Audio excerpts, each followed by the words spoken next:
When I look back on the life that I have been living, a life that is quite simple by design and yet more complex in nature, and I find it somewhat tedious and boring, but the best part was I'm not apologetic about it.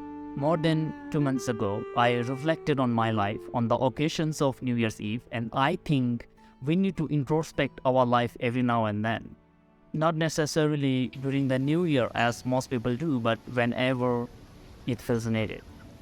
Before going forward into the video, here is one thing I want to tell you. If you have not reflected on your life quite a while ago, then I urge you to stay along with the video till the end.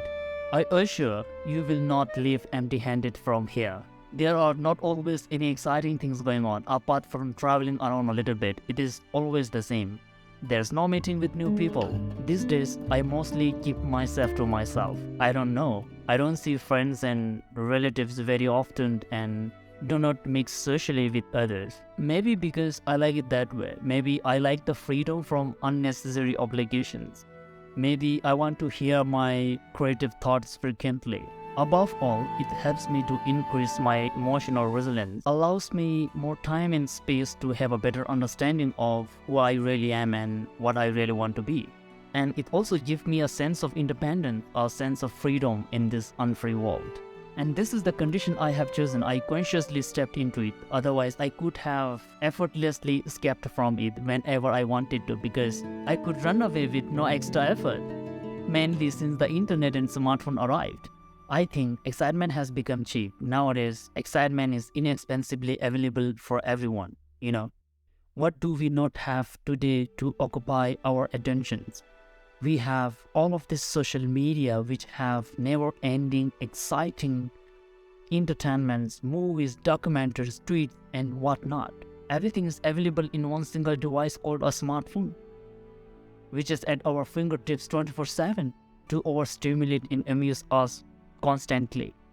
That is scary, isn't it? Even this thing, what I am doing right now, putting myself out there for the world to see, is again a scary thing to do. And a terrifying thing is social media.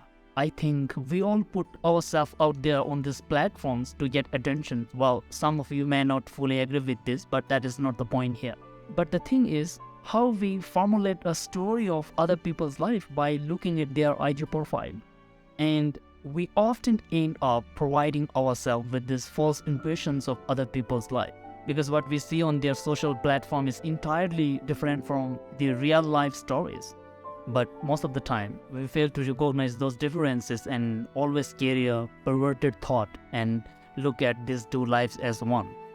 And again, that thought starts to form a new impression in our minds and forces us to compare other people's life on social media with our real lives, and making us constantly dissatisfied with our ordinary everyday lives. And that leads us to live our life more unintentionally. That is, living for excitement and mindless entertainment. It includes spending too much time on Instagrams and similar platforms, whether scrolling through or uploading your own story without involving your second thought while doing that sort of thing is dangerous. I remember my days in Mukherjee Nagar, Delhi, India, not long ago, preparing for some government exams. The details don't really matter for this video. There was one of my roommates who is also one of my good friends. He's not from Ladakh, by the way, but he used to watch movies and shows a lot throughout the day, and he was not a cinephile, I must say. Instead, I would call him couch potato. It's funny that now I am associating this phrase with him, but I had been that guy too during my first year in college. I think most of us in our generations have been that guy at some point. It might sound normal to you, but it is not. I think you need to reconsider your consumption habit if it looks as usual. Maybe some of the things that comes naturally to human experience have something to offer, like how boredom itself does. Some of the most creative idea that I have ever encountered were when I was walking down the street with myself. And that is when I clear my mind. Here, I'm not trying to impose anything on you. The call is entirely yours. But look, this is what I think. Even though boredom feels discomfort at first, don't escape from it. Don't try to run away as you have been doing all the time. Don't just live for weekends. Instead, just confront it gently. It is okay if you cannot do it at first. Take your time, see it through, and see it for what it is.